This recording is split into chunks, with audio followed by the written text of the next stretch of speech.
Top quality और consistent performance के लिए सिर्फ सिल्वर पंप। टॉप क्वालिटी और कंसिस्टेंट परफॉर्मेंस के लिए सिर्फ सिल्वर पंप, नाम याद रखना।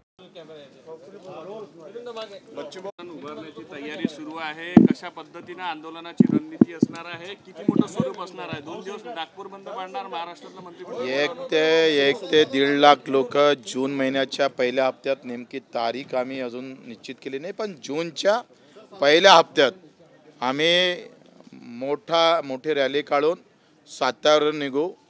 पहिले बारामतीला मोठी सभा घेऊ, नंतर शिंदे साहेबाच्या ठाण्याला, तिथून असं सगळ्या मंत्र्याला घेरत 6 दिवसाचा प्रवास करत शेवटचा प्रवास आम्ही नागपूरला करणार आहोत।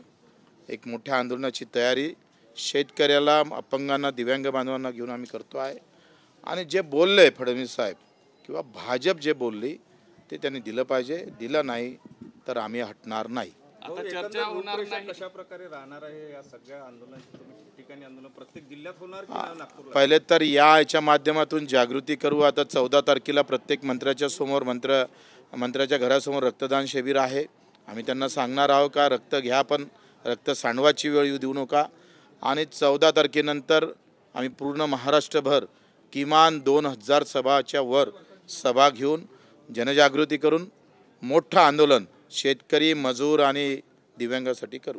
आंदोलनाच्या ठिकाणाची काही निवड झाली आहे का? ते आता उद्या परवा सगळ्या जिल्हा प्रमुखाची बैठक आहे उद्या 30 तारखेला, त्याच्यातून स्थळ आणि हे निश्चित करू। या संदर्भात चर्चा करणार आहे सरकारची की थेट आंदोलनाचीच आता भूमिका तुम्ही ठेवली?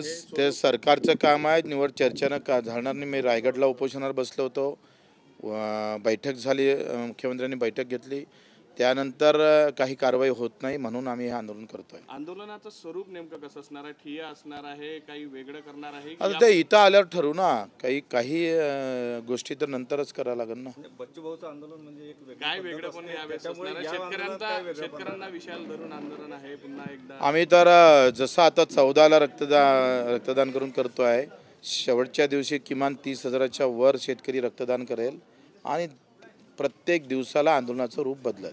विदर्भात याची जय्यत तयारी करणार आहे। आता 15 दिवस वेळ राहिलेला आहे, तुम्ही कशा पद्धतीने कार्यकर्त्यांना कामाला लागायच्या सूचना केल्या? प्रत्येक जिल्हा परिषद सर्कल वाईज सभा घेतल्या जाईल।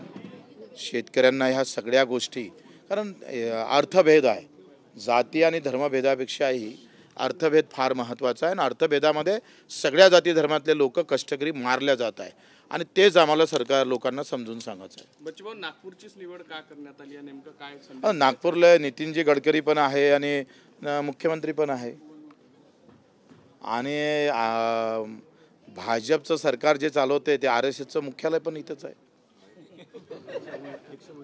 दीक्षाभूमी पण आहे। थँक्यू।